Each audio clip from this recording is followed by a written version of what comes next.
ॐ भूर्भुवः स्वः तत्सवितुर्वरेण्यं भर्गो देवस्य धीमहि धियो यो नः प्रचोदयात् ॐ शान्ति शान्ति शान्तिः. Namaskar, my dear friends. This is another Upanishadic story in the series of stories of Upanishads. The topic of this story is gods and demons. There is an eternal conflict between the gods and the demons. They are usually depicted as rivals in a contest for power, but here they are shown as rivals in attaining the highest knowledge. The demons are defeated in this competition as their representative is shallow and is satisfied with superficial knowledge, while the representative of the gods persists and finally gets at true knowledge. It is not any external shape or form that really distinguishes a god from demon.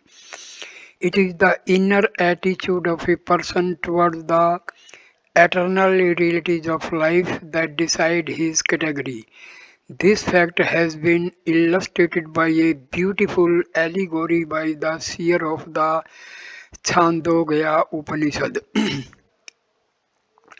Once Prajapati declared, the Atma is unscathed by sin.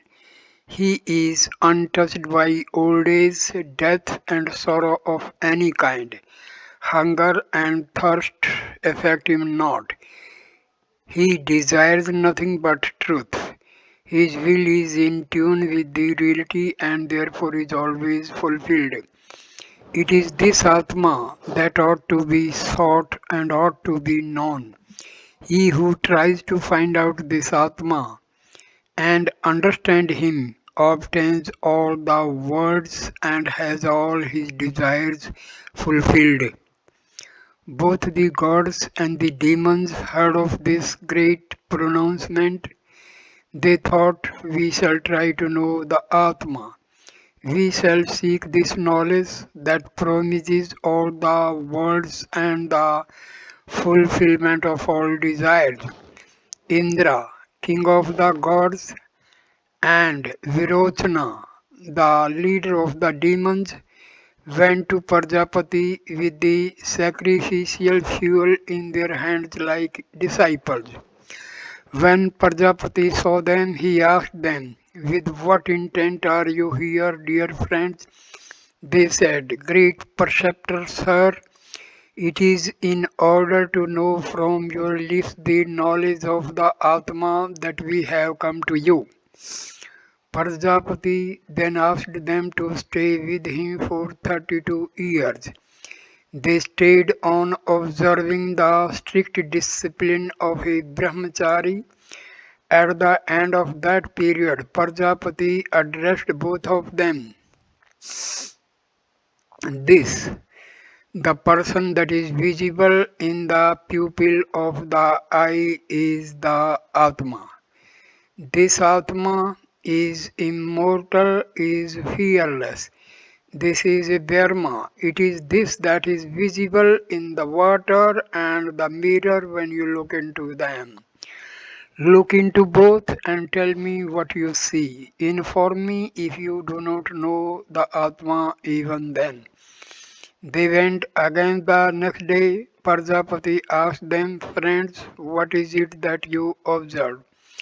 Sir, we saw all this self of ours. We saw the exact replica of this body from head to foot, from top to toe, said both of them. Then again Prajapati told them, shave yourself clean, put on fine clothes and ornaments, then look into the water or the mirror and report to me your impressions. Next morning, both the god Indra and the demon Virochana approached Prajapati and said, we saw ourselves clean shaven, well dressed, and fully decorated in the water. That's the Atma, the fearless and the deathless one. That is Brahma, said Prajapati. At this reply, both of them seemed to be quite satisfied and they went their way. Prajapati saw them going away and exclaimed to himself, without having known the real Atma, without obtaining real knowledge, they are going away. Whether they be gods or demons, they will inevitably perish if they are satisfied with the mere reflection of the reality. Self-satisfied Virochana went to the demons and taught them this knowledge. He fancied that that was the final truth. He said to them, this self is to be glorified, this self is to be served. Glorifying this bodily self and serving it, we obtain both the words, this as well as the next. Even today, the asuras or demons have no true knowledge of the Atma. They are of little faith and they do not give with faith and they perform no sacrifices. They believe this body itself to be the Atma. They decorate the body. It is not conscious of its own existence. How then can that unconscious existence be the Atma, which is described as the ever luminous and the ever conscious self? So he retraced his steps once more to his Guru and explained to him his difficulties.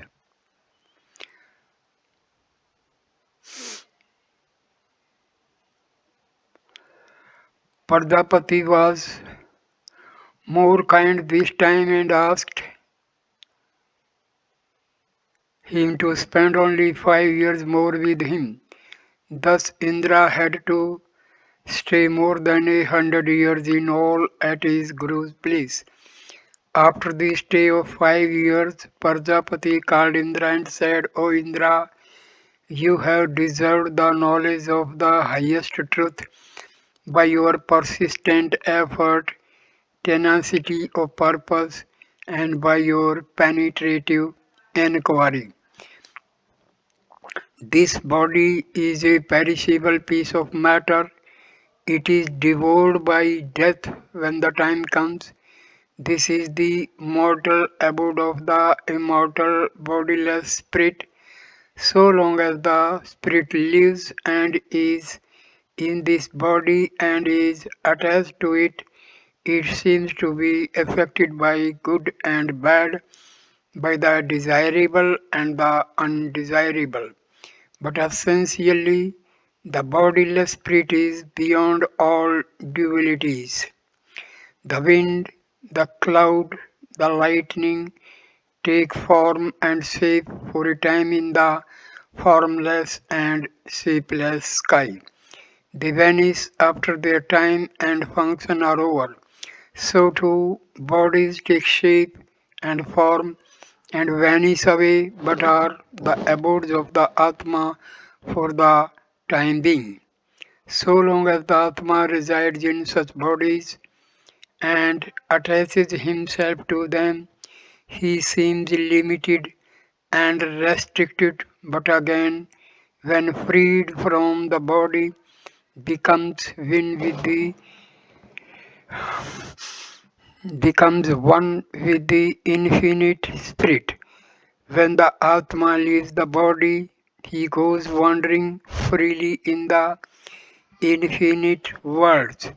The eye, the ear, the senses, the mind are there only in order that the Atma may see and hear and think.